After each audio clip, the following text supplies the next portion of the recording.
So I'm Jay. We're going to talk a bit about disaster. I'm going to try to use the slides just to illustrate a few points, not to be the actual talk itself. But I'll give you a copy of these as well, and I'll give you some other references as well. And I think I brought somewhere, yeah, over there, I brought a CD-ROM. You can either share this amongst yourself or go to the source, which is the CDC website. And I'll talk more about that. But this is basically more than you ever want to know about bombings and how they happen, what to do about them, how to treat them, and all the effects that they have. So I have no financial disclosures here. So how did I get into this business? Well, I was in the military for many years, 22 years. I was a military surgeon. This is me in Afghanistan pulling a piece of a rocket-propelled grenade out of an Afghan civilian's chest. And it was the largest piece of shrapnel we had that day. That's why the anesthesiologist is taking a photograph. So, but one of the ways people get interested in this is that they're in the military, and war is a kind of disaster. It's just a disaster that happens day after day after day. It's a continuing disaster.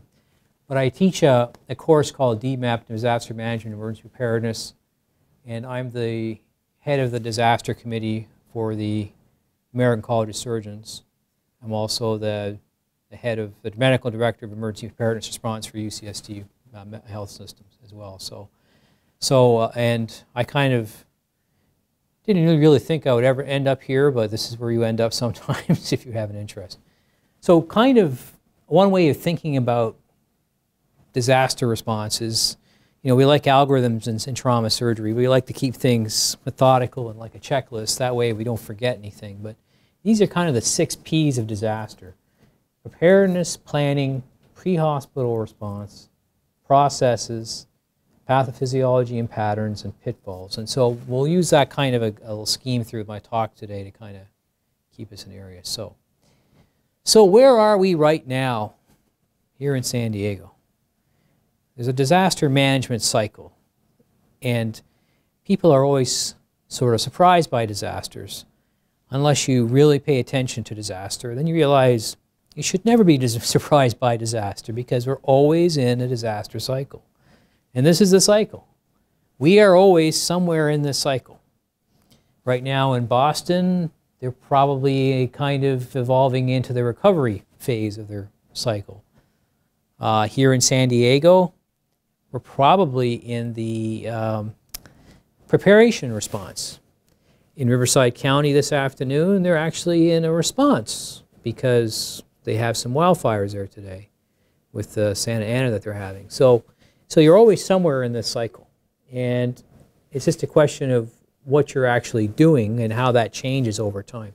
So you never should think that, you know, a disaster was never going to occur, or, you know, if I'm lucky I'll never see one. It's either just happened, it's just about to happen, or it's going to happen, and you basically need to figure out where you are and here what you're going to do about it. So we have to prepare, respond, recover, and mitigate. And this activity we're doing today is both a mitigation and a preparation response. Just by having me here today, you've already taken a big step towards being prepared for the next event. So this is where we're living most of the time: preparation and mitigation. Now, one important concept that I want to lead to you is that there is a science of disaster. People tend to think of disasters as being random fate things. Because the word disaster, what does it actually mean? Dis-aster. It literally means bad star.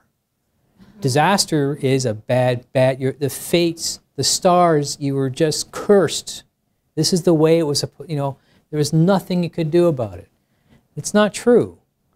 You know, you have to know that these things are definitely possible, and there are things that can be done about them. And there are differences in disasters that you can study and understand why things turned out differently. So this line here is what's called the over-triage line for disaster. And on those are various little letters and whatnot, and what they actually correspond to are different bombing events. Bombings are fairly easy to study because they tend to be fairly confined and very dramatic and have a very short period, so they're not hard to study. Pandemic's a little harder to study because it's a much different timeline. But if you look at this, you'll notice that there's a line in the bottom here called over triage and a critical mortality line here. So over triage is how many patients went to the highest level of care who didn't need to be there. And then critical mortality is for those patients who were severely injured but did reach medical facilities, how many of them died? Now the patients in a disaster are kind of three groups. They're either ones that are going to survive no matter what you do, there's a group that's going to die no matter what you do, and then there's a group that you can actually make interventions on and save. Those are the critically injured, and that's what we're talking about critical mortality. Well, what you'll notice is that there's kind of a line that as over triage goes up, the critical mortality goes up. What does this mean? It means the highest levels of care, that is physicians in a hospital, usually what we're talking about, as they got more patients that didn't need their care, the mortality actually went up. So we're looking at essentially here at a preventable mortality. If you can keep the over triage rate down, the critical mortality is lower. So there are some cases that didn't go on the line. For instance, 9/11, if you look at 9/11, there was an 80% over triage rate and the critical mortality was almost 30%. That meant that 80% of the patients that went to a hospital, high-level hospital, didn't really need to be there, could have been treated at lesser levels of care, and that of the patients that could die, 30% of them did. That's actually pretty poor. Why was it so bad in 9/11? Well, the reason that we weren't able to escape a lot over triage, if you know the details of 9/11, was where did the patients go from, say, the World Trade Center? They all went to one hospital. They all went to St. Vincent's. I can say this because St. Vincent's is no longer in operation. They're out of business now. But they took all the patients, all of them. Almost every patient from that incident went to one hospital. All the injuries, all the crush injuries, all the burns, all went to one hospital. And meanwhile, all around the tri-state area, there were hospitals, ED rooms, wide open, saying, we'll take patients, send them to us, we're ready. But they didn't. They all went to one hospital. They all stayed in one hospital. There was one patient who managed to get on a train and make it to New Jersey, but that was about it. Does that make any sense? No. And that's exactly what happened. So before, now there's a few things that happened in 9/11 in New York that made that a certain way. First, the trauma system in New York, compared to the one in San Diego, is a little weaker. The cooperation is not there. But also, does anybody know where the city Emergency Operations Center is in New York? It was in the World Trade Center. Plus they also lost the on-scene commanders. The police and fire and Port Authority were all killed in the building collapse. So as a result, the response was disorganized, and you can see what happened as a result. If you look now at this is Madrid and London down here, and you can see that they're actually, even though they had a fair bit of over triage, 60 to 70%, their critical mortality wasn't so bad. Can you think why that might be?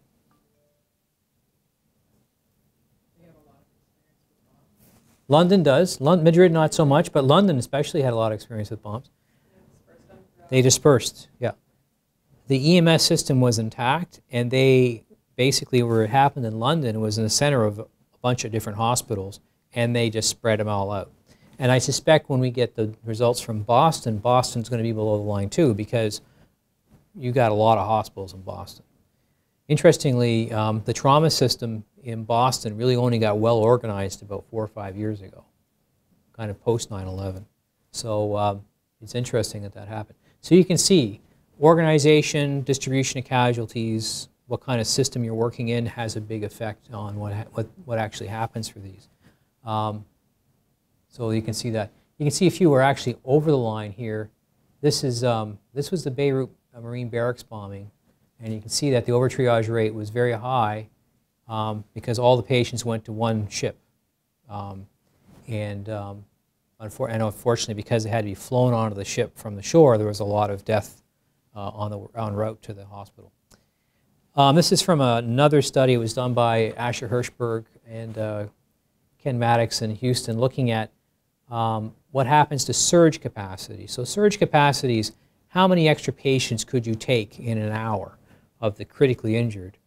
And what he actually shows is as your over triage rate goes up, that is the number of patients, the chaff among the chaff amongst the wheat, your surge capacity goes down. So normally, most trauma centers could take around 4 or 5, 6 patients extra an hour if they had to, but as you throw more and more patients at them that don't really need to be there, it slows them down.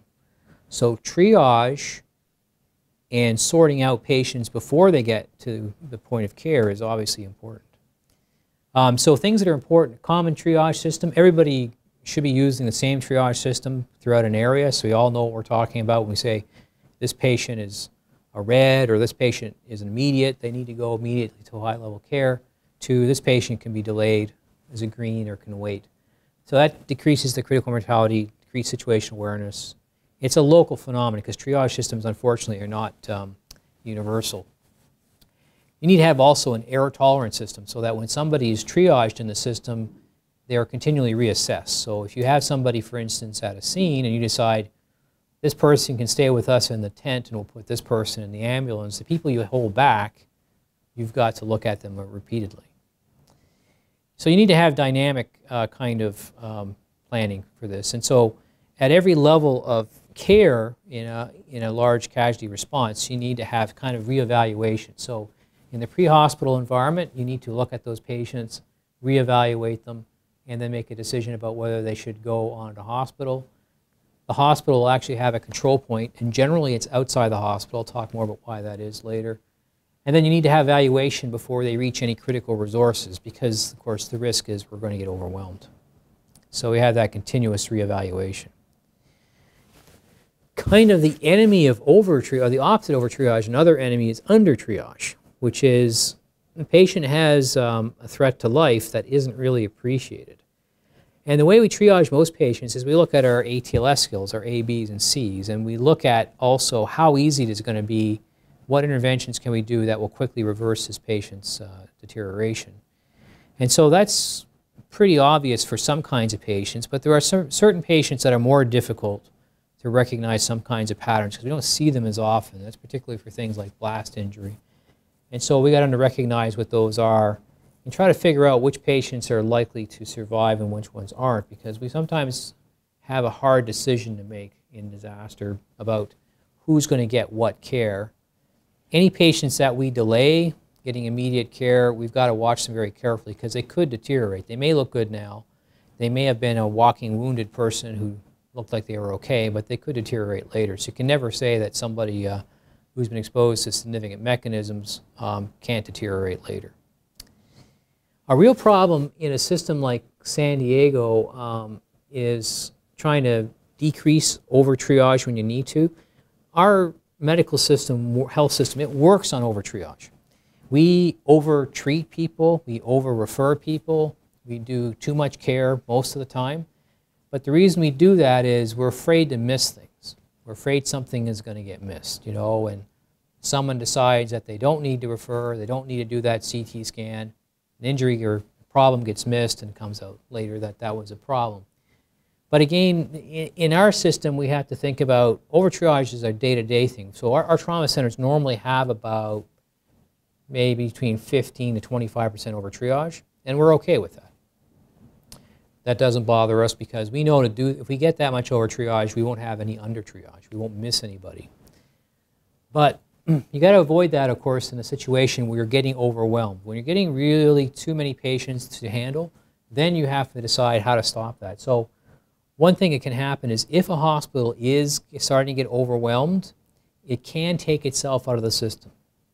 There are various ways of doing that. So within the county itself, there's a little dashboard that the EMS has all the time, and the hospitals can see as well, that indicates for each hospital what the status of its emergency department is, what the status of its trauma system is, so you can figure out whether or not someone's getting overwhelmed.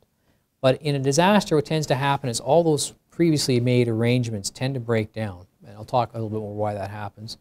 And then what also happens is there's a problem with what's called a geographic effect. So if you have an event, particularly a bombing is a good example because it's localized, but you have a local event, building collapse, big fire, bombing or whatever, most of the people who are injured will not be transported by the ambulance system. They won't go. They'll walk or they'll have their friends take them somewhere. If you think about it, you're there with somebody else and your family member is hurt and the ambulances are not enough or not coming quickly enough, what are you going to do? You're going to pack them up and you're going to take them to the hospital. But which hospital will you take them to? Does the public understand the difference between a community clinic and a level 1 trauma center? Do they know where the burn center is? Do they know? They don't know these things. So they'll have what's called a geographic effect where the closest hospital gets all the casualties and gets overwhelmed. No matter what your plans are, you can say, well, the paramedics will set up a triage area at the scene and they'll control the distribution of casualties to ambulances. Generally not. If the public is there, and they usually are, the public are actually the first responders. They're also the first transporters. And they tend to take those patients and move them themselves. And they tend to go to the closest hospital, which then gets overwhelmed. So in 9/11, St. Vincent's was the closest hospital. And patients arrived there by ambulance, by police car, by private vehicle, by bus, and on foot. And what happens with patients is that if they can self-transport, they will. They'll get away from the scene. Who'd want to stay there if they could avoid it?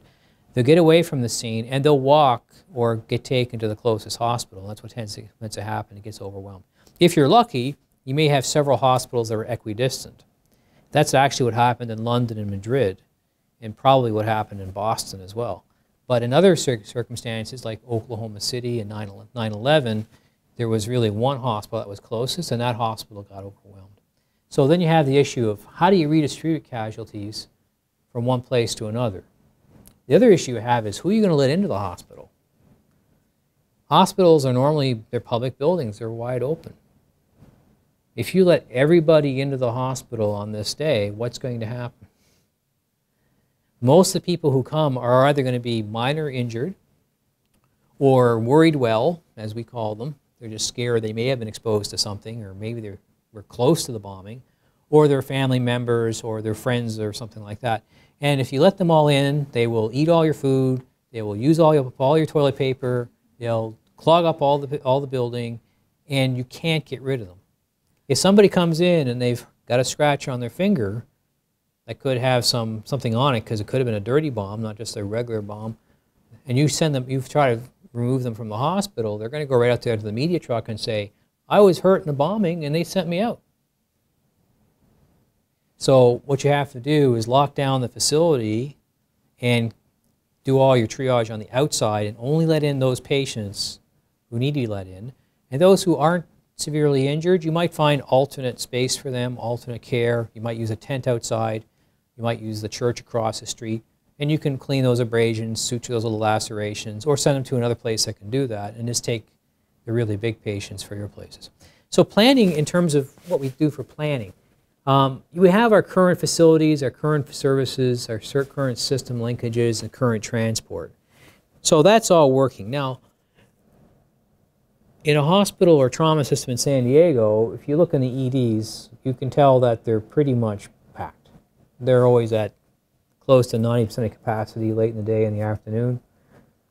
Burn units, ICUs are always running very full. Ambulances, you know, it's shocking how few ambulances are running in a district of San Diego at any one time. It's not that many. And in terms of sending patients elsewhere, well, if you know you're kind of a level 1 or level 2 trauma center, where do you send your patients normally if you get overwhelmed? You really can't. That's not usually set up for day-to-day activity. But you do need to develop surge. And in California, it's actually a state mandate that we have to have surge planning. And we have to have surge capacity and surge capability. And those two words mean different things. Capacity means the ability to add extra space, whereas capability means the ability to exploit that space. So capacity tends to be about, can we add more rooms, more open area? But capability means, do we have nurses? Do we have ventilators? Do we have the right kind of physicians to look after those kinds of high-end patients. And that's a big issue. Most hospitals can add about 30% surge capacity without too much effort. What they need, though, is a declaration of a disaster, because when that happens, when the state or whichever responsible authority says we're in a disaster, and you always hear that on the media, the state of disaster has been declared in eastern Kansas for tornadoes. What do they mean when they're actually, why do they actually have to do that? Well, they do that when they're telling you that on the radio or the TV. What they're telling you is that a whole bunch of laws and regulations have just been suspended. And that means HIPAA, COBRA, EMTALA, all those laws are now no longer in effect. You can do what you need to do, and in California it actually means that you actually have a reduction in liability. As long as you make decisions in good faith and within something like your scope of practice, as long as you are a physician, a nurse, a dentist, or a hospital, you are protected by that rule. Doesn't mean a lawyer can't try to sue you, but you do have some protection. That law was written in the 1950s, though, so it doesn't say anything about technologists, technicians, or therapists, because in 1950, everybody in the hospital was pretty much either a doctor, a nurse, or a dentist. There wasn't many other types of providers, so it's not up to date, but there is some protection there. So when you go to a surge state, you can do it. The Joint Commission actually recognizes this, and they actually have a book out called Surge Planning. And the Joint Commission, which is normally our nemesis in terms of trying to run a hospital, making all these rules and regulations we have to find, they recognize that there can be a change in care when that happens. Probably the most important concept is what's called the population-based standard of care. And that's something that none of us has a lot of experience with. Is unless you go to some place where the resources are really, really meager and the need is overwhelming, we aren't faced with that kind of decision. So for instance, a patient comes in today and they have a life-threatening illness with really very poor prognosis and very limited care, options for care. I mean, we will eventually try to talk to the family and the patient about what we can do, but chances are pretty good that patient's going to end up where? In the ICU with lots of care and maybe a big operation. Yeah, and so we do that. We do as much as we can for the patients that we can, but we never kind of think about what that cost is, because we'll assume that the system will bear it. But in this situation where your resources are being overwhelmed and you have more patients than you can handle, you start to change from this, I can do everything I can for my patient, and it's always one physician, one patient, to we have to do is the best we can for the greatest number, the greatest good for the greatest number of people, which means you actually have to deny aggressive care to certain people. It's interesting, when I teach this course in different parts of the world, when I teach this, for instance, in South America, this concept is completely familiar to them, because they're used to it. The poorer the country, the more they understand. They understand that this patient cannot get everything. They don't have the resources to do it. But in Western societies, it's something that we have never experienced in our lifetimes, where we've had more patients than we could possibly handle and have to pull back a little bit. But it is actually a real event. So, casualty flow. Let's say we have an event, and we'll make it an urban event, because that's kind of the place that we live. You have a scene, and then what you need at the scene is some kind of protection, and then decon. What's that? Decontamination. So here's where we start getting into stuff that we don't normally think about, but you might have a situation in which you have to decontaminate casualties, okay? And then we have a control point. And this is where basically the first medical contact may be made, where decisions are made about whether a patient deserves minimal care, whether they are expectant, that is, they're not expected to survive, or whether they can go into the critically injured stream, which is basically the resus area that might be at the scene, and then evac to higher levels of care. So this is typically what's done. This is what the EMS agencies in San Diego would do. they have a part of their contract called Annex D. And if you ever hear the term Annex D over the radio in the emergency department, what they're talking about is they're activating a system like this. So they have a scene, fire, building collapse, bombing, or whatever. They may be doing some decontamination at the scene. They're doing some assessment. And then the paramedics are packing up the patients to come to us, or they're hanging on to them for a little bit longer because they're delayed, or they're putting aside patients they don't think have any chance of survival. What they kind of need to do this is space, and they need space to do this near the scene, but not so close to the scene as to actually be in danger.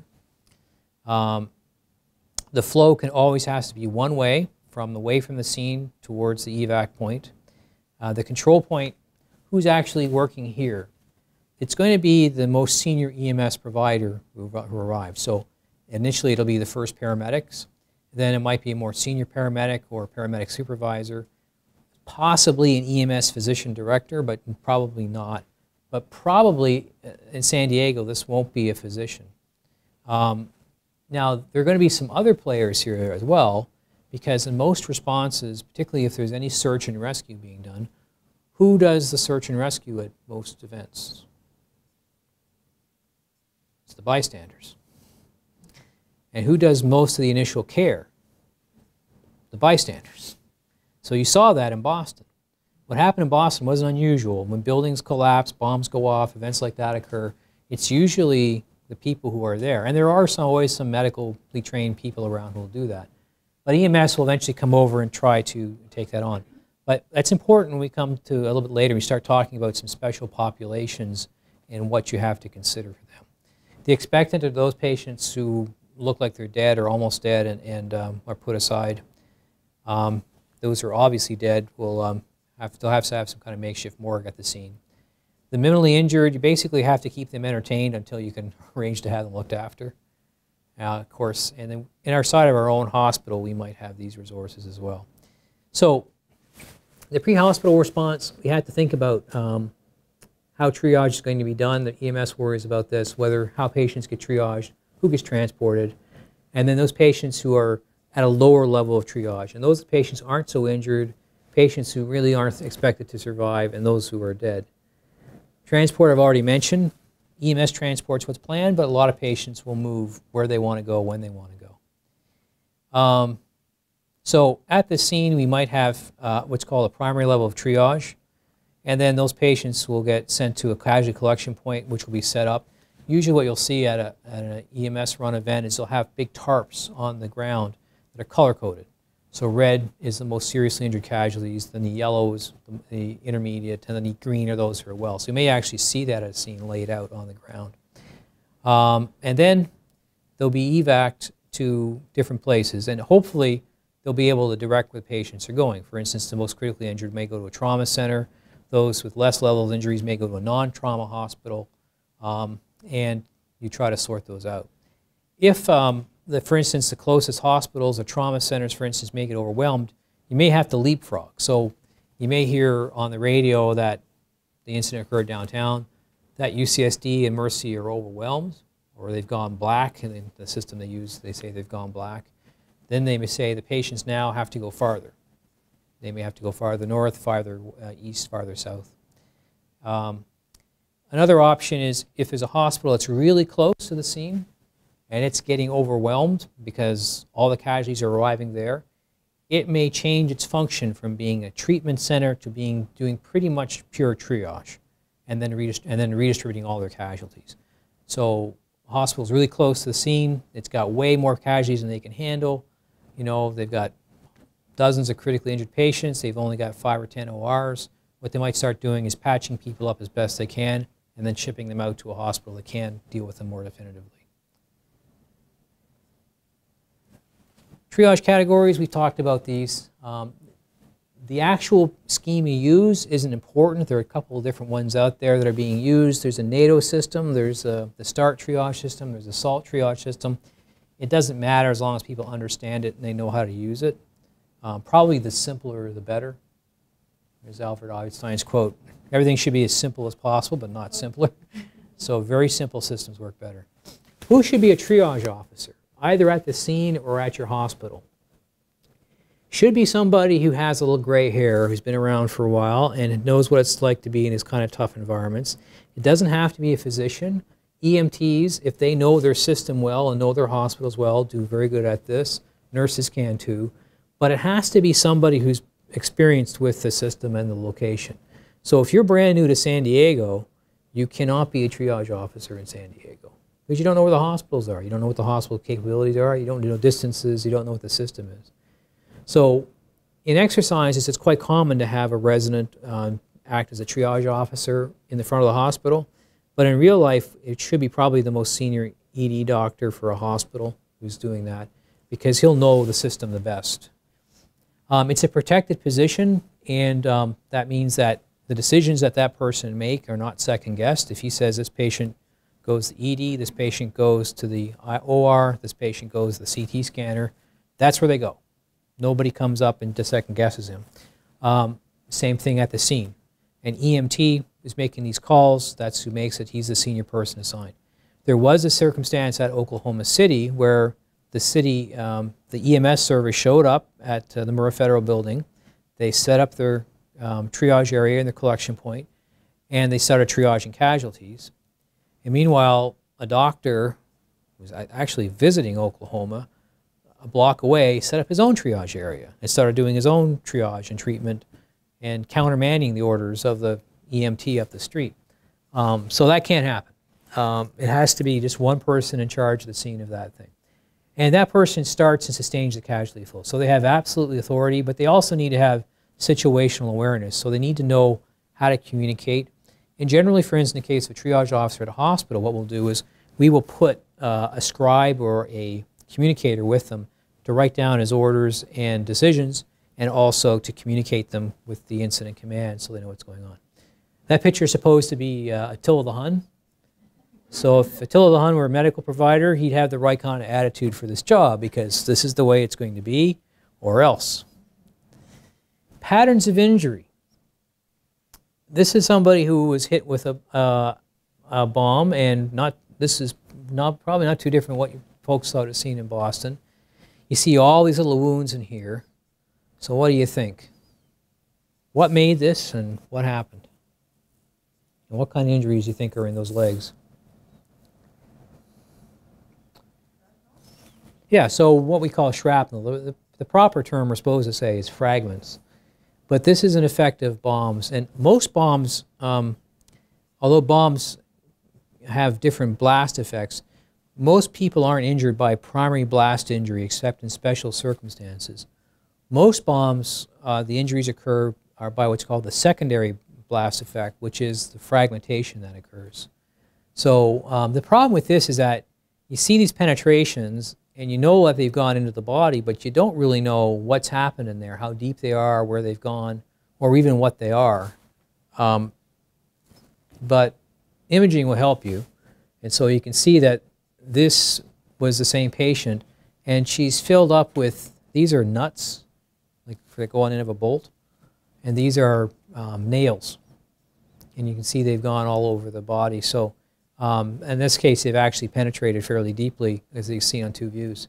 So it's kind of the rest of the story. So you have to recognize with somebody who's been hit by something like a bomb that there's a lot more to the injury sometimes than what you're seeing. It's a little different than a typical blunt trauma patient where, you know, looks like they have a broken bone, feels like a broken bone, x-ray looks like a broken bone.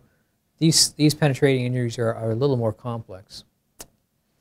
There are some definite things that have gone wrong in the past. One is, and these are consistent, probably the most common characteristic if you read about disasters, and there's some excellent books and journals out there now. What do you think the most common complaint about disaster response is? No, actually not. Like I say, it doesn't matter. It's the locals. It's the local population that does the initial response. It's communications. Communications is the #1 problem.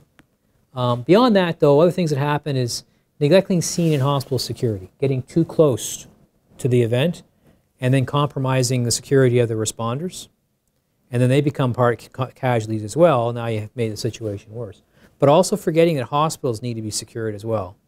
And for ground level, like on a ground level entrances at hospitals like UCSD, Thornton, and Hillcrest, how many ground level entrances do you think there are at a hospital like, say, Hillcrest? There's about 56 doors, all of which can be opened from the inside, of course, and so you can let anybody in. So that you can see the issue, right? It's very hard to secure a hospital. We talked about this, the geographic effect. Different triage systems or different triage officers, that doesn't work. Those things can happen. One of the issues we have is never training or thinking about mass casualty triage. It's not a normal skill. It's not something you folks do much, particularly outside the military. That's a problem. Wrong triage officer, second guessing triage officer, those things can occur. Poor triage systems can occur, poor transport, failing to document and label patients. Most hospitals now are moving towards electronic health records, but they also have to think about how they're going to document things on patients when the EHR goes down. So the EHR needs to have its own disaster backup, so it needs to have redundant power supplies and whatnot. But you need also to think about what happens if you lose it completely. In fact, losing the EHR in itself can be a disaster. If you lost the electronic health record, today in the hospital, that would be a major impediment. And so how do you switch back to paper if you have to do that?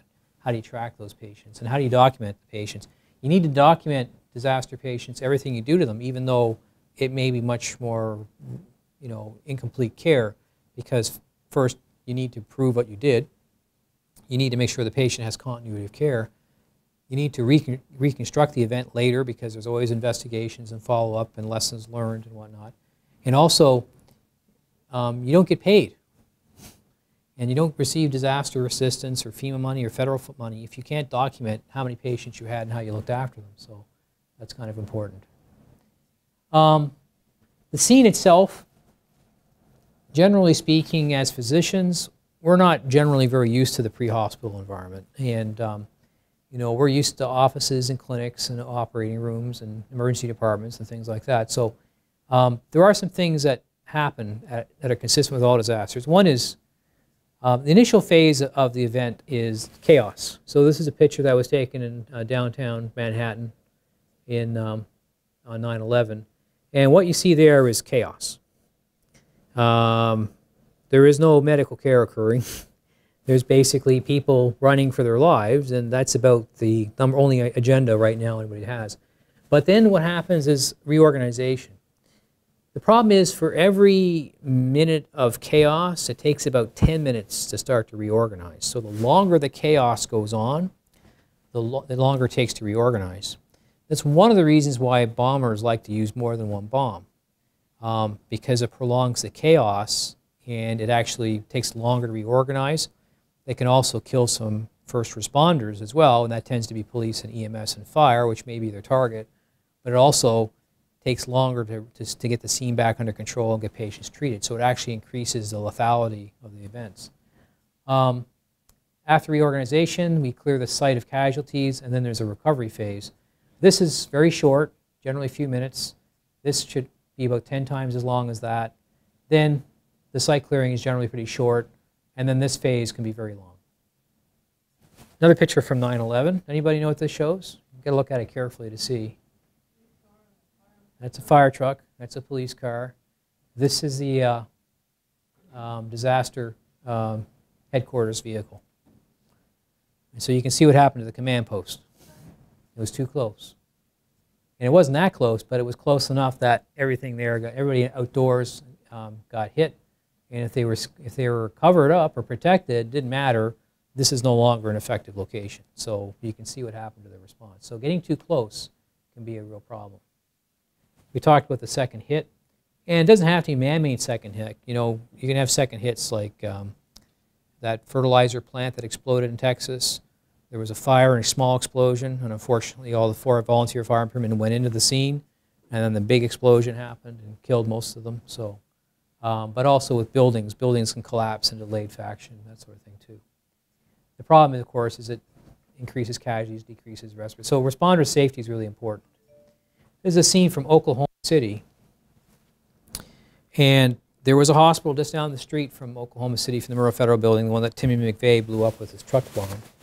And you know that there was a daycare center on the main floor. And so what folks heard at the pediatric hospital, someone said, we have a lot of injured kids here. We need help. So these are pediatric ICU nurses from the local hospital, and they're running to the scene.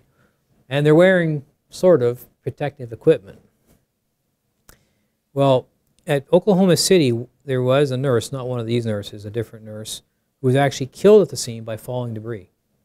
A piece of concrete came off the top of the building and hit her head in the head, and that was it. So we have to think really carefully about who goes into the scene and how you're prepared to deal with it. So some scenes are not safe.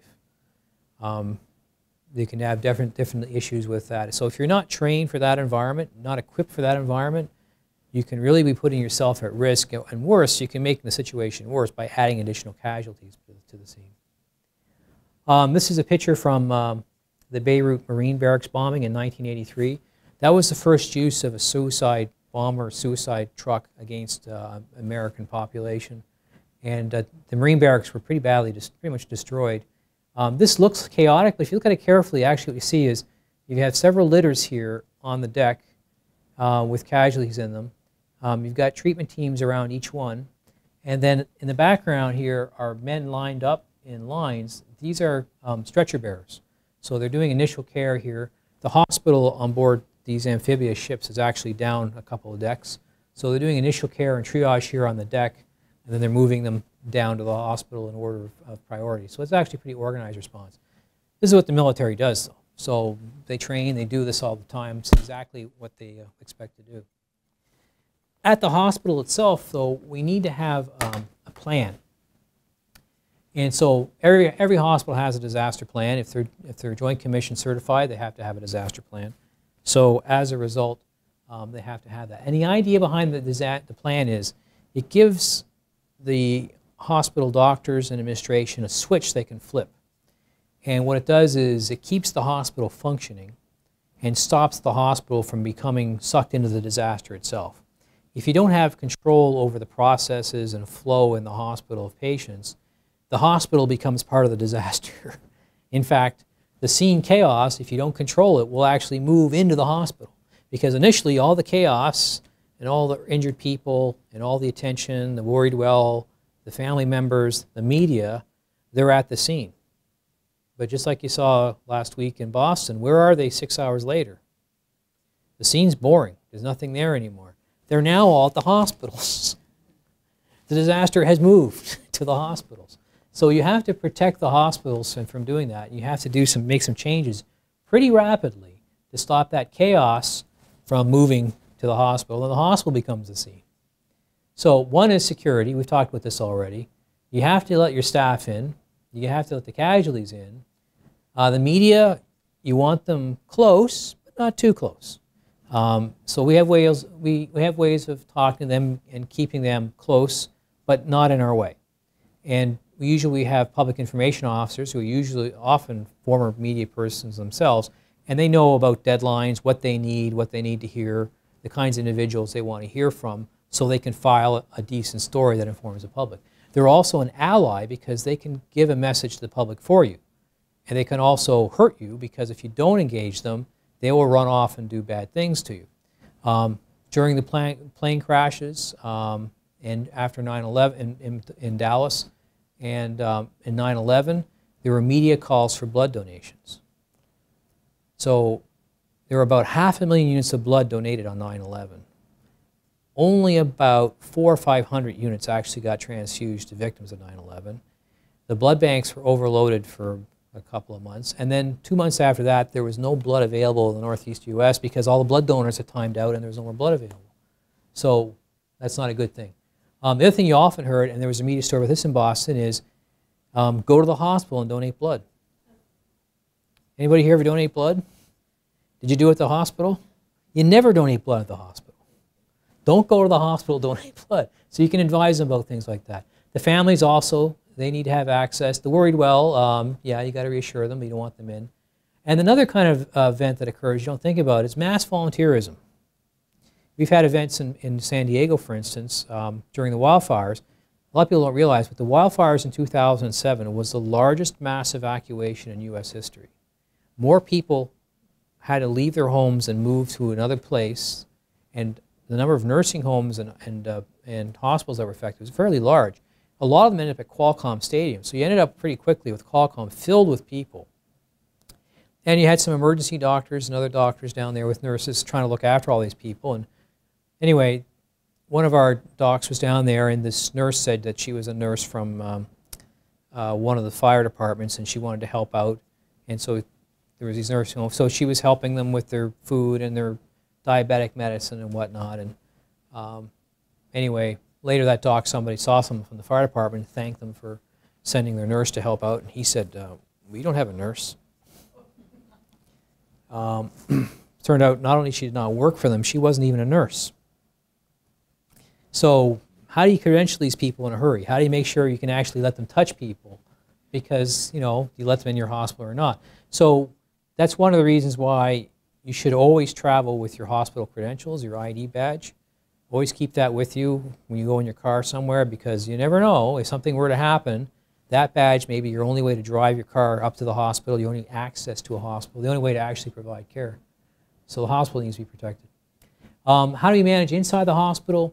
For the critically injured patients, we make small teams up. A surgeon, an anesthesiologist, some nurses, an RT, basically do the initial care of that patient and then take them where they need to go, either the CT scanner, the OR, the ICU, depending on where they get to go. The flow is always unidirectional.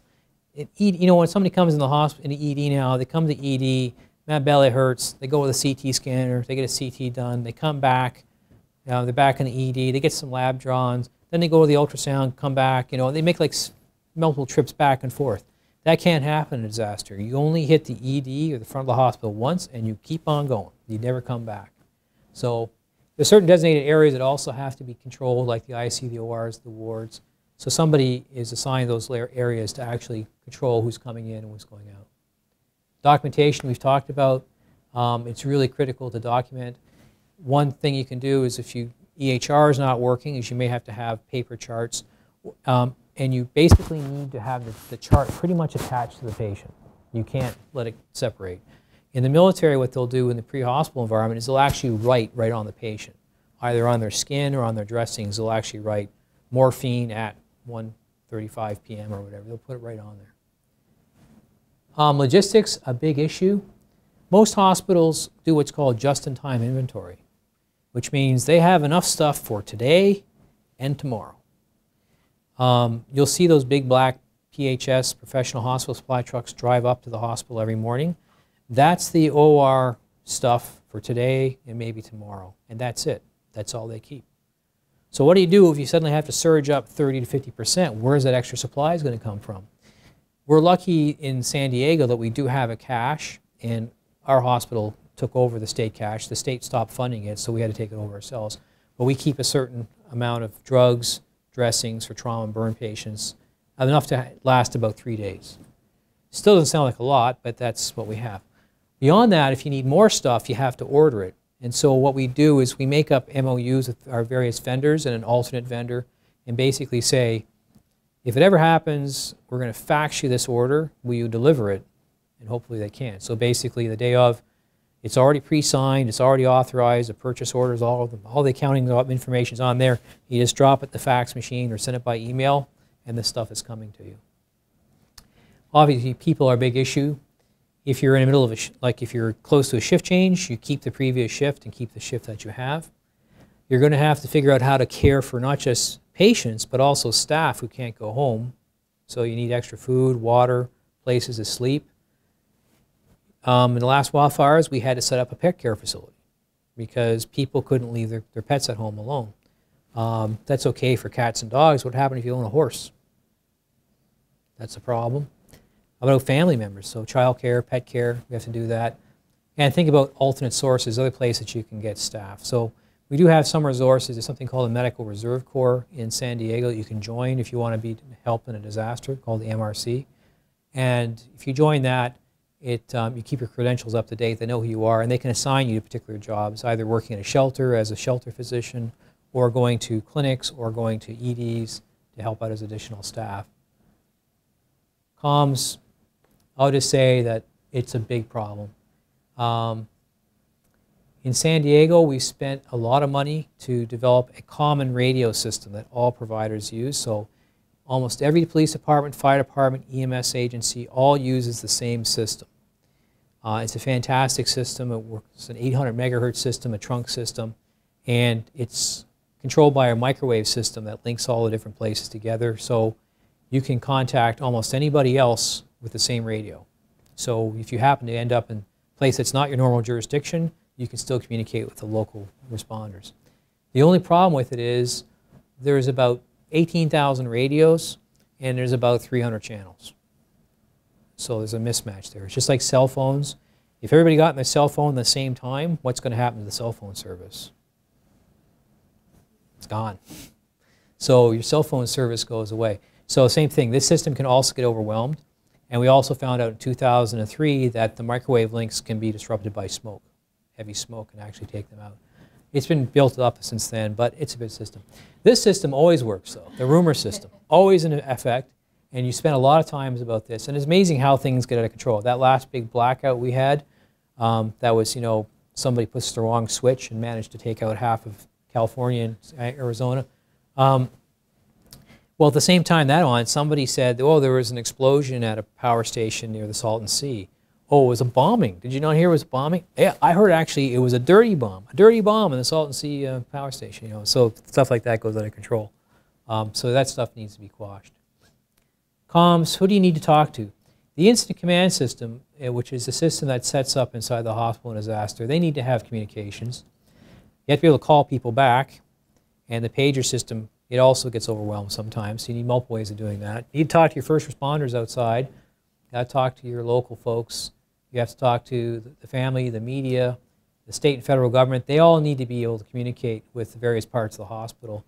And so you need lots of redundancy. I won't go too much into this, but the U.S. government, when they have a really important message to send, they want to have between 5 and 7 different ways of sending that message. So for instance, you know, the president carries, or his Air Force aide carries with him something called the football. You know what the football is? The football is the nuclear launch codes and the radio to do it. The president has 7 different ways of activating that system. So if any 1, 2, 3, 5, or 6 ways of those systems gets taken out, he still can tell the military he wants something done. That's the 800 megahertz system we were just talking about. Surge we've talked about. Surge capacity, you can flex usually 5 to 6 casualties an hour at a typical hospital.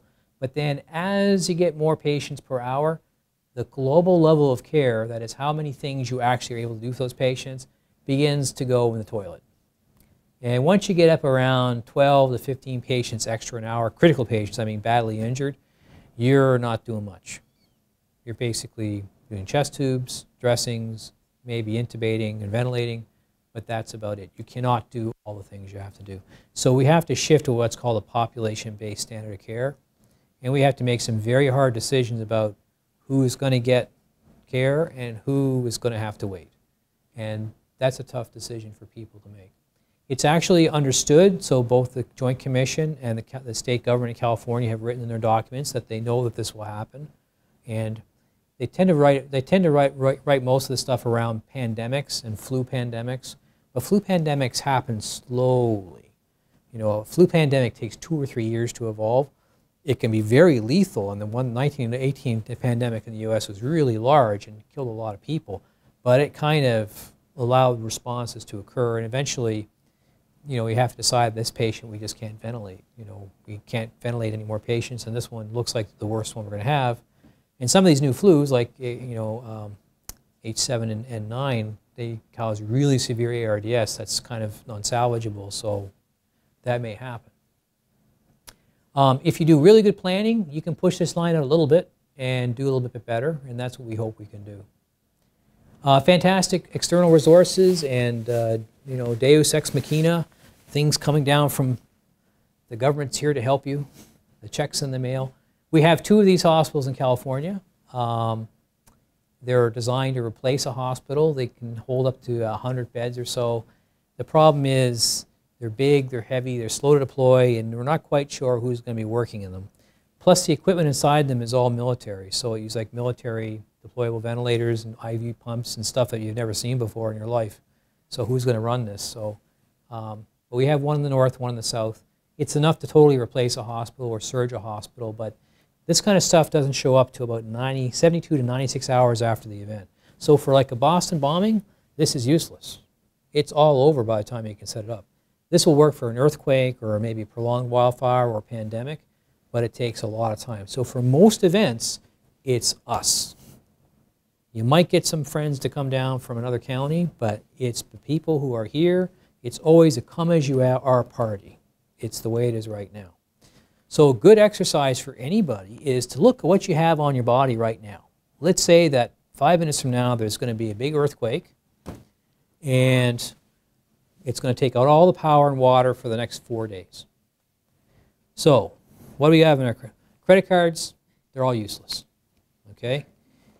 The cash is good because if you have no gas in your car and you have no gas, you're not going anywhere. So the gas you have with you, the cash you have with you, the gas you have in your car, your cell phone, it might work and it might not. If it works, probably the only thing that will work will be the texting system. The phone calls won't work probably very much at all. And the text may or may not work. It depends. The Wi-Fi probably will not work. So basically you can take your cash out of your wallet, maybe keep your cell phone with you, you can throw all the rest away. It's pretty much, that's what you got. Gas in your car, cash in your pocket. So it's not a bad idea to keep at work a few extra things. Keep a few extra things at home. You know, a little extra water. Maybe if you had to feed yourself at work for a couple of days, would you be eating whatever's left over in the fridge, or would you have something else that you'd like to keep handy? The same thing with your family. You should talk to your family about what would we do with. At your home, you should have 2 or 3 days of food and water. There's lots of extra batteries. But most importantly, you should talk to your family members about what are you going to do if mommy or daddy can't come home? Or another situation can happen is neighborhoods get evacuated. Okay, you're at work looking after patients and the family gets evacuated at home. Where are they going to go? Have you decided that? Maybe they'll know that they can go to Auntie Mame's or they can go to some friend nearby, but you should know what your rendezvous are kind of close to your neighborhood and then also a little farther away. I live in Coronado, so my wife and I have to have a rendezvous in Coronado, but also one outside of Coronado in case Coronado ever gets evacuated. But also, another thing you want to have is an out-of-state contact. Because one of the weird things about telephones is the cell phone system may go down, the landline system may still work, but the only thing that may work may be long distance, because the local exchanges get overwhelmed. So you can't talk to anybody on anything except you can call it a state. Well, if you all agree on which relative you're going to bother and say, I'm okay, I'm at the hospital, when my husband calls, tell him that's where I am. But making sure that your family's well prepared will actually make you more effective because you can work longer knowing that they're looked after. The problem is in a disaster, people are going to have to put their families first and you'll lose half of your staff for various reasons. So in the wildfires, the hospitals all lost about 1/3 of their staff right away. They were either had to evacuate their families or they couldn't get to the hospital or they were moving, so that's it. These documents are on the internet. They're actually the state California Department of Health surge guidelines. There's one for hospitals, another one for what's called alternate care sites, and also for other kinds of facilities. So how to set up, for instance, if you wanted to set up a shelter and do kind of primary care at a shelter, how to do that. It's all kind of, it's all laid out here, what the rules are, some of the science behind it as well. So the state expects that we can do this. I'm going to close with some long-term issues. So this is a scene from Oklahoma City. This picture was actually taken by an engineering contractor, not by a media person. And it shows a little girl named Bailey Allman, and she is being taken out by a firefighter. His name was Chris Fields. Her mother had come up to the tape line and said she knew her child was in the daycare center. and he went in and got her.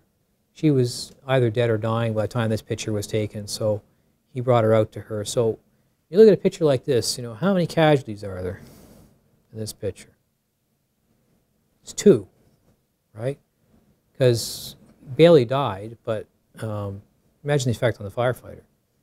So he's still working. He's still a firefighter in Oklahoma, but one of his colleagues committed suicide a few months later. So it obviously has a big effect on the providers themselves. So this kind of long-term effects of disaster you kind of forget about. It's an old quote from George Santana. If you don't remember the past, you'll repeat it. So the things I'll leave you with about disasters is that these are predictable surprises. They've happened in the past, they will happen again. The Beirut truck bombing was just like the Oklahoma City truck bombing, just like the Khobar Towers truck bombing, just like the embassy attacks in Africa. The same things happen over and over again. Boston seems like it's never happened before. We had almost exactly the same kind of bombing in the Atlanta Olympics with Eric Rudolph. So it's the same things over and over again. And it's kind of political issues. You know, these leaders know that there's a problem. It's not going to solve itself.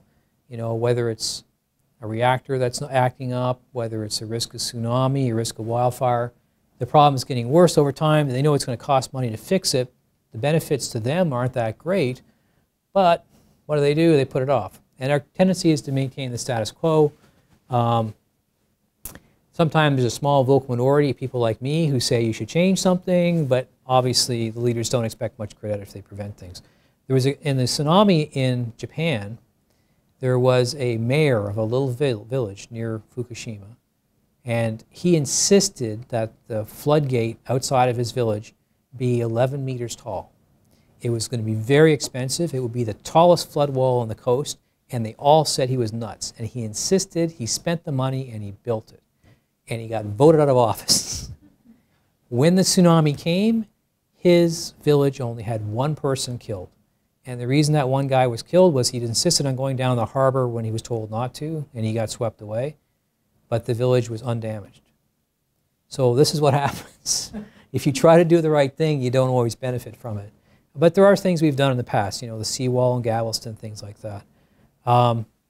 We also have to plan for how the public and organizations are likely to act rather than the way we want them to act. So you have to anticipate what the public is likely to do in a circumstance, not assume they're going to do what you want them to do, which is a problem.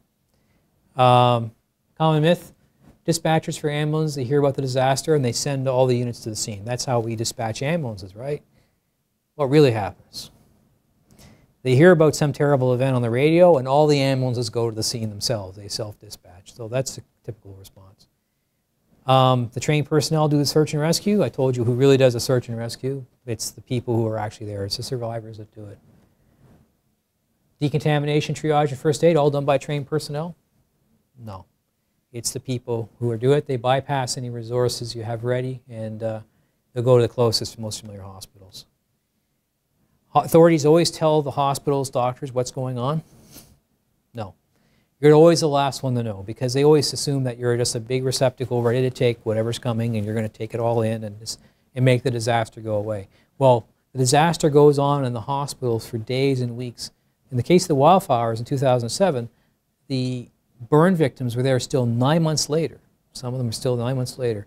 And we heard about them a year and 2 later, some of the issues they were having. Someone from the LA Times did an article about their lives, what they were like after, and they were still having terrible problems with getting integrated back to normal life even a year or 2 later. So, yeah, so we never hear about this stuff.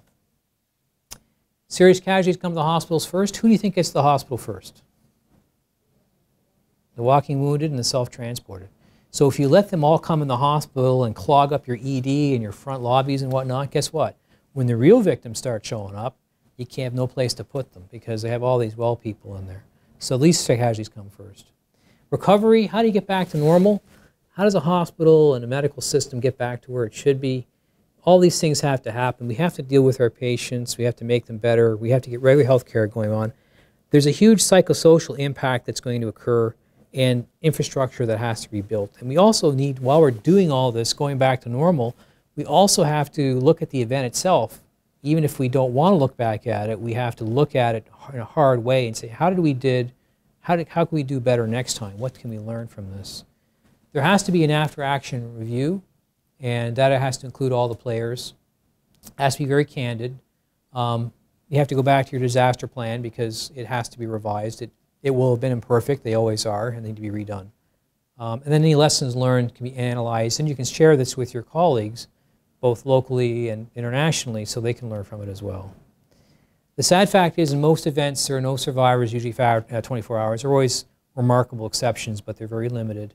And the kind of efforts have to shift from search and rescue to search and recovery. And this is one of those first points of high emotion that will occur and have a big effect on both the public and the care providers. And they suddenly realize that this is it. There's nobody else coming out of that big smoking hole. Stress is a big issue.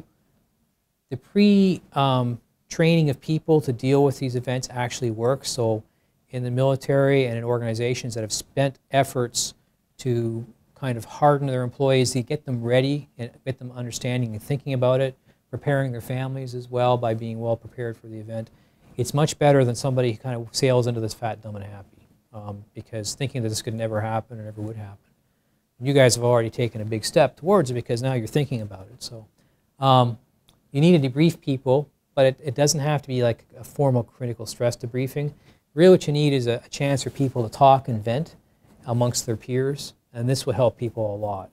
We did this a lot in Afghanistan with the military, or with it happens also in nursing units. But they need a chance to talk about what happened, how they feel how things went, to bitch and complain about things.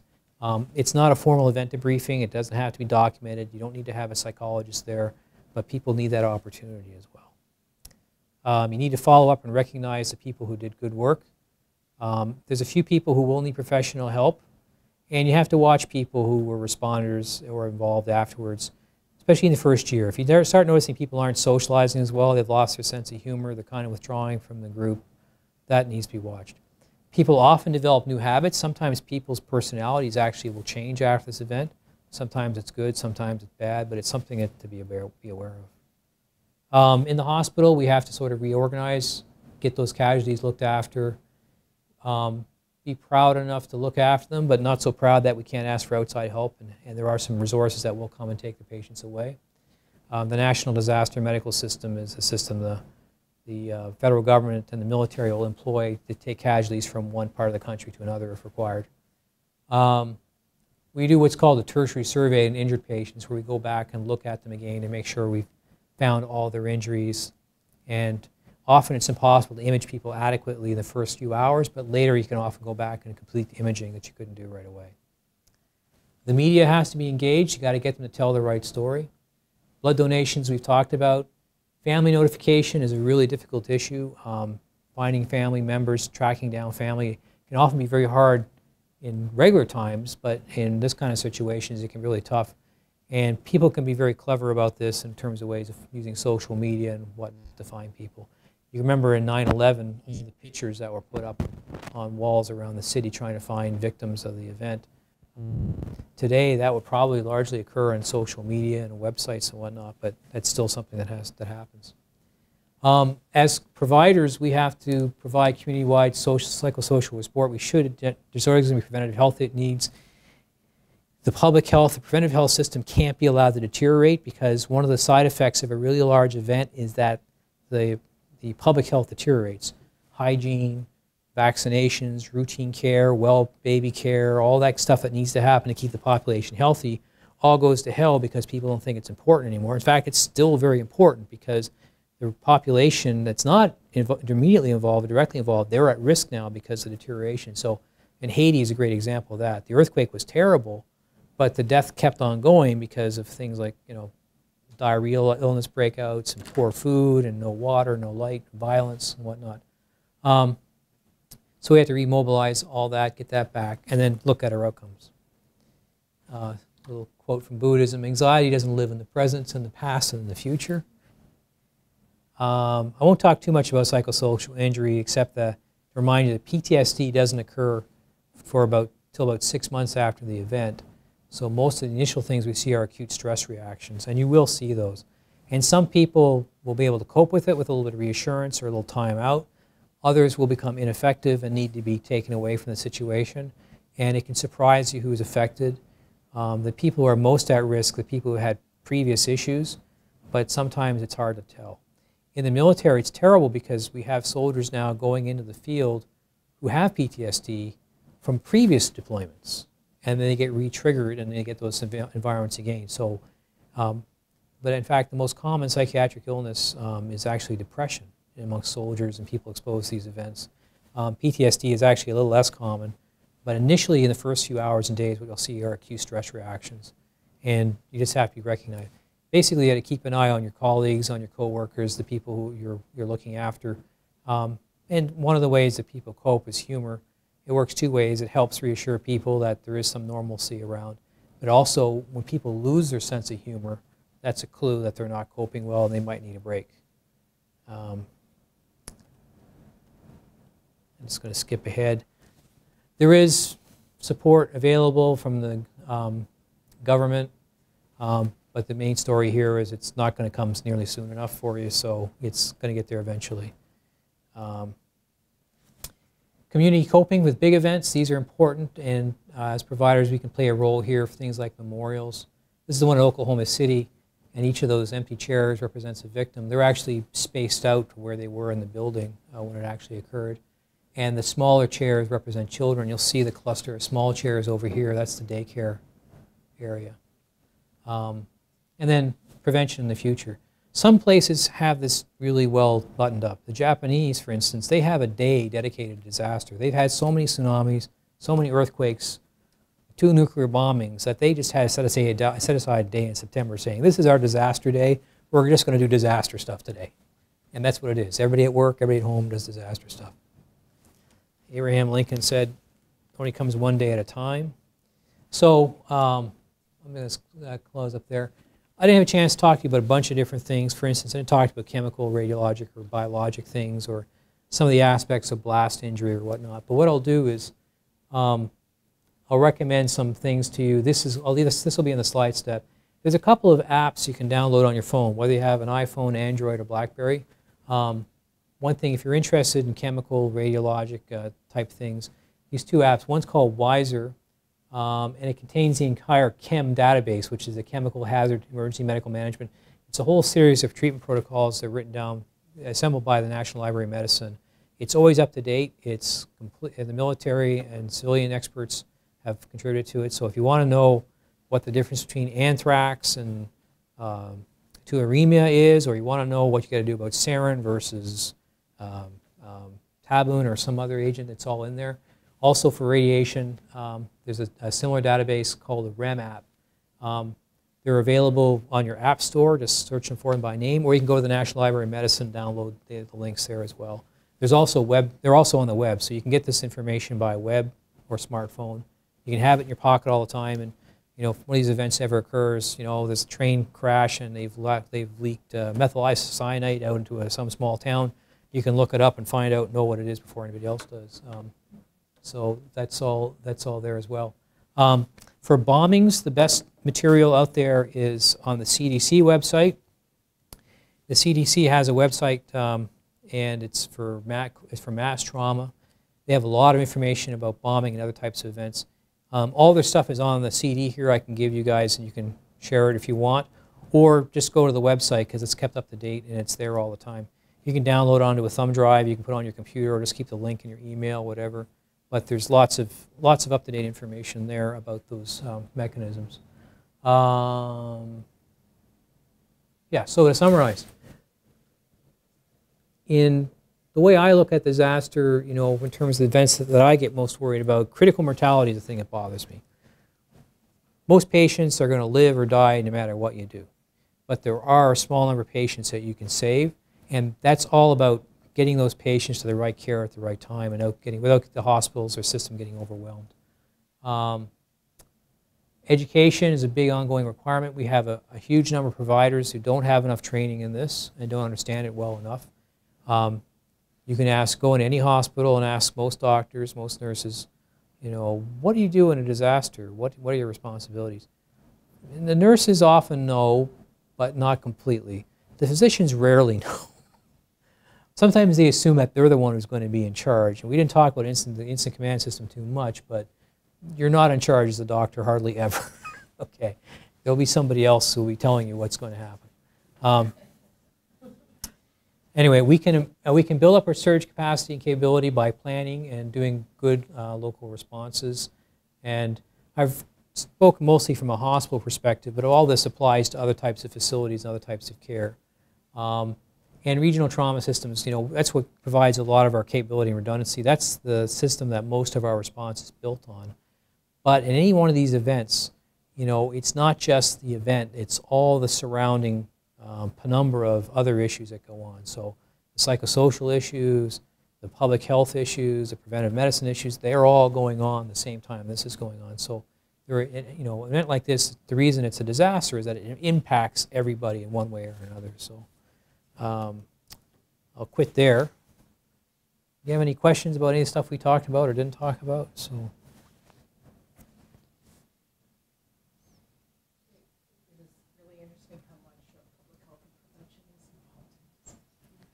There is. It's. I mean, we didn't talk at all about pandemic, but I mean, obviously, early detection for biologic events, the early detection is really not in hospital providers at all. It's people who work in the periphery and people who work as primary care doctors who pick those up. Because if you look at, for instance, the anthrax mailings that happened after 9/11.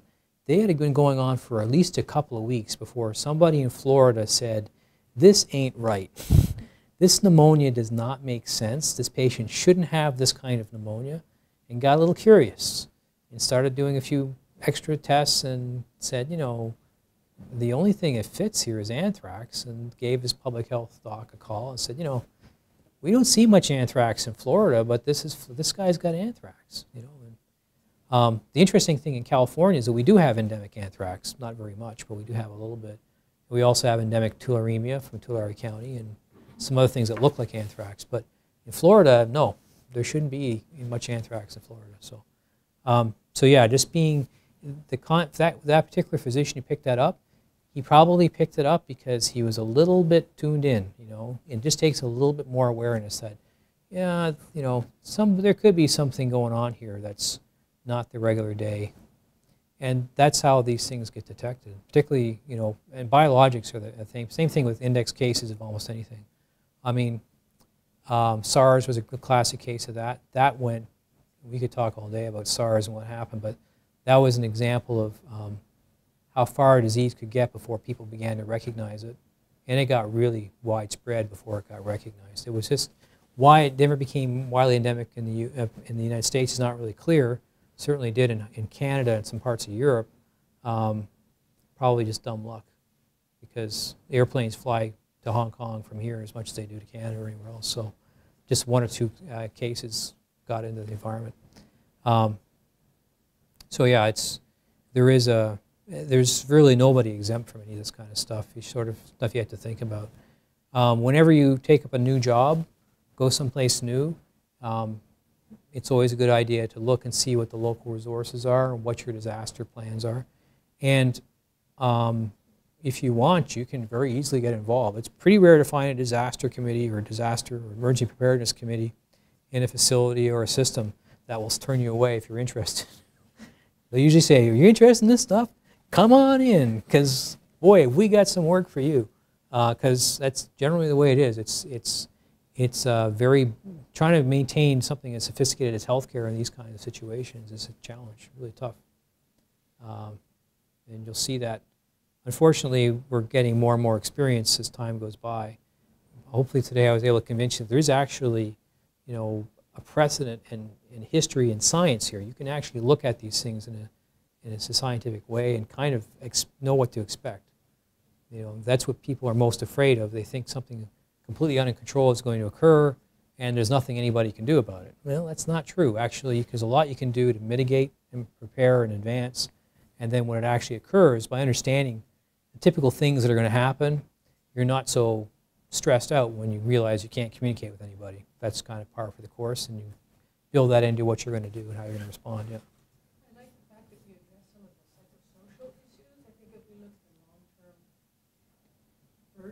these events, it's actually in that realm. Oh, yeah. I have two friends who happen to be in New York 9/11, and they're still coping with that. Oh, yeah. Yeah, people are messed up by all these events. I mean, any of the events that I've talked about have had a really profound effect on people for a long time. Dealing with the actual injuries is the easy part. You know, now the media are talking about, you know, in Boston, they're talking about the amputations and whatnot. But the number of people who will probably have long-term psychosocial issues is far greater, and it goes on for a long time. Just like when we see the soldiers coming back from Afghanistan and Iraq, you know, the number of physical wounds versus the number of psychosocial issues is way out of whack. You know, it's just really, really hard. And that's something we have to recognize up front. And it's not just the public or the injured, it's actually the providers who are at risk as well. That's why I showed Chris Fields and Bailey Allman, because that's, you know, you can imagine how terrible an event that was for people in Oklahoma City. I mean, they're still trying to cope with that, so there's a lot of folks still affected.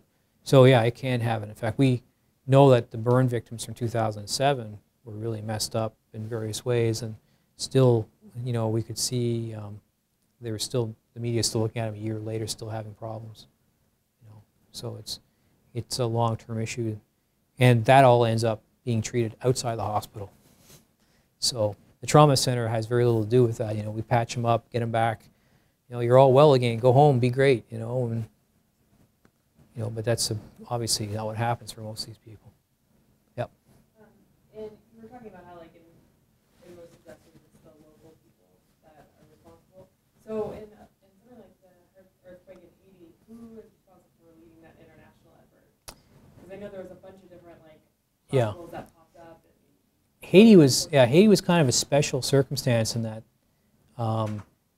normally it's the government, you know, that has responsible for its sovereignty, but in Haiti the government is kind of weak and really had its own problems. I mean, it lost a lot of its own infrastructure, and then there was also this mass international response, you know. So you're a very poor country, you're already in kind of dire straits, and then all of a sudden all these strangers show up with well-meaning intentions and all this stuff they want to give you, and so it's kind of hard in that circumstances to say no to anything, but not everything that's coming is needed, and not all of it's actually appropriate, and that's the case.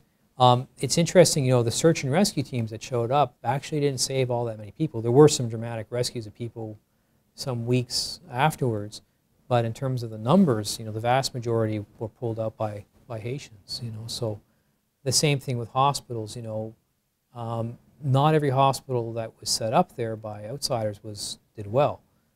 Some did very well, and some were very experienced. There's some countries and some organizations that have done this before.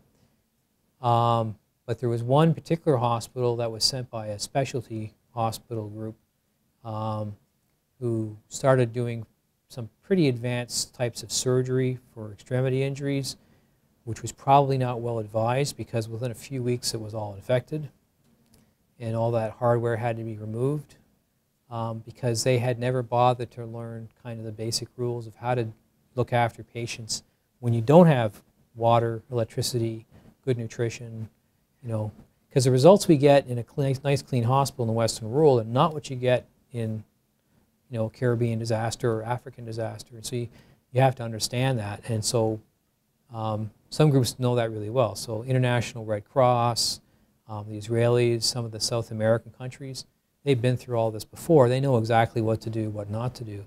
It's interesting. It's actually some well-meaning organizations from very well-developed countries that actually do the most damage because they don't understand what their limitations are. Or they go in and they don't bring the logistics they need to support themselves, or they don't bring security to support themselves, and they become a liability because they need stuff to support. They can't self-support or they can't self-protect.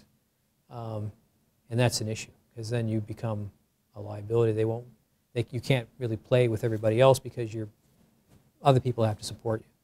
And that kind of work is actually very difficult. People underestimate the difficulty of taking your healthcare resources and taking them over distances to another place and setting that up, or how expensive and difficult it is.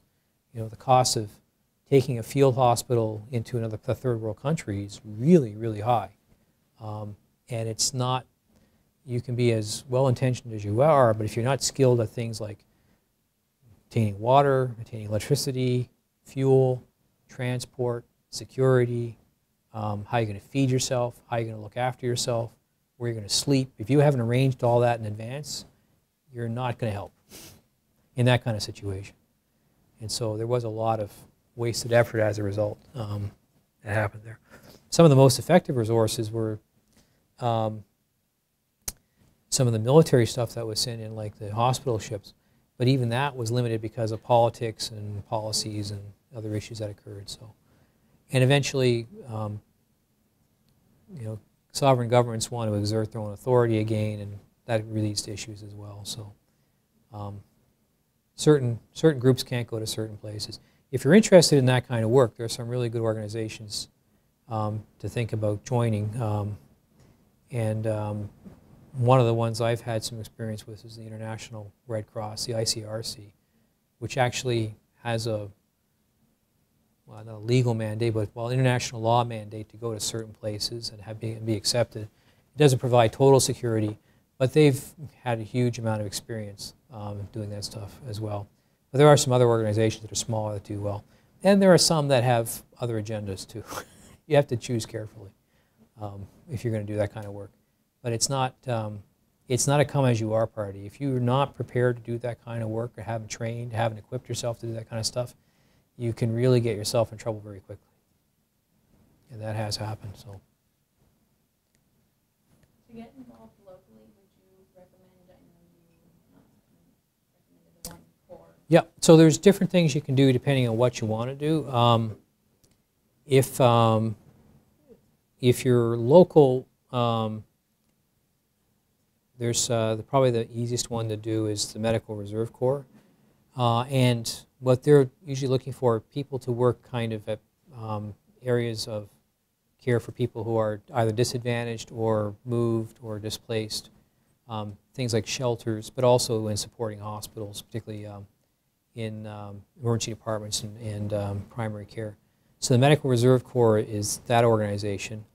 It's actually a federal organization, but it's run by local people. If you're interested in doing something a little more larger than that, going longer distances, then they're what I call the medical assistance teams, and they're both state and federal. The state ones are called CalMATs, and they're organized by the state government.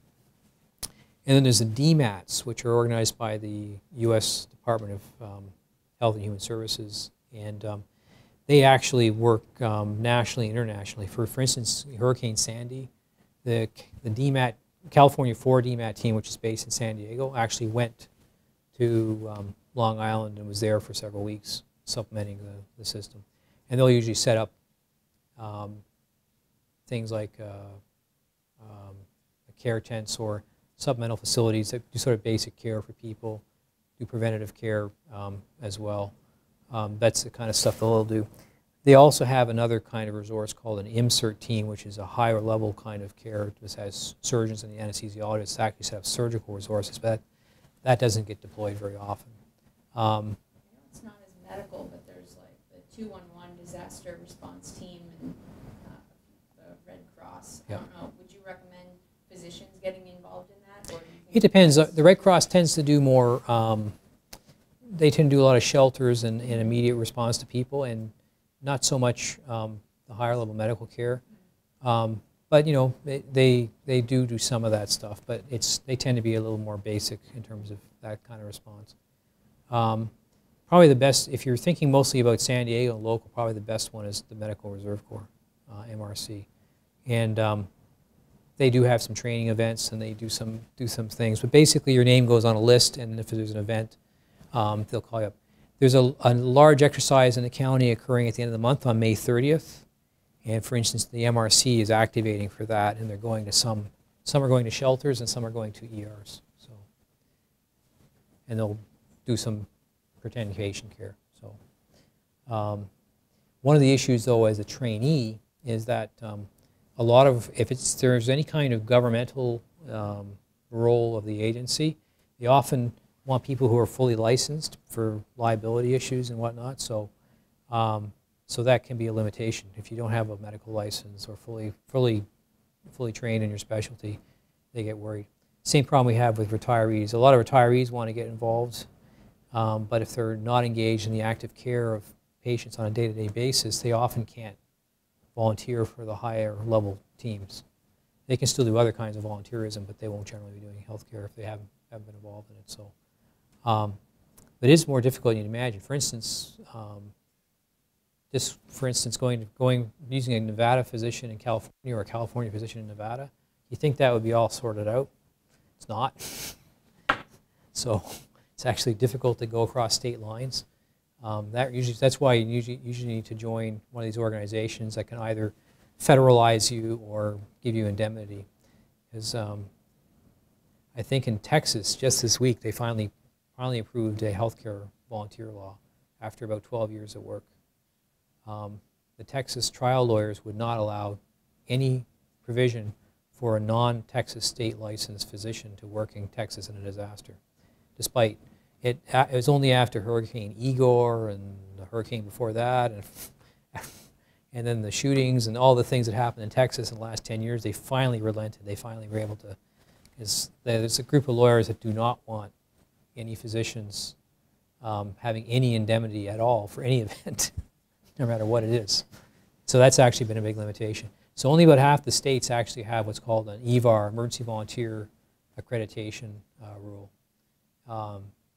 And California sort of has one. Nevada doesn't have one, and it's not reciprocal. So we can't go to Las Vegas, for instance, without fairly significant change in the law. So there's a lot of issues that are being worked on as that. American College of Surgeons, American College of Physicians, the College of Family Physicians have all been working on this to try to fix these laws. But it's amazing the resistance you get to, even in a disaster, having any kind of relaxation of rules. So, anything else I can tell you? If you want, I can email Linda the links for this, but I'll leave this one with you. You guys can copy it if you like. It'll all fit on a thumb drive quite nicely if you want, or you can just pass it around if you like. And I'll send you I'll give you the presentation that has those links on it for those web apps as well. So we do teach a disaster course about once a year. We go into all this stuff in a lot more detail. It takes about 7 hours. We also have an online course which takes about 4 hours, which goes through some of the same things. And if you're interested in that, I'll send you the details when the next one's coming up. I think we have one in the fall coming up. So. Sure. And also, if you're interested in the exercise, we do have there is a large exercise, both Thornton and Hillcrest on May 30th. Starts at around 8:30 in the morning. And if you want to drop by, I can take you around and show you what's going on. So you can see things like the triage area and the incident command center, which are things are only set up once or twice a year, but you can see what they look like as well. And yeah, we can always come by and we can show you that stuff. So I'm actually one of the controllers of the exercise, but I can still bring you around with me. So if you want to see that stuff. All right, thanks guys.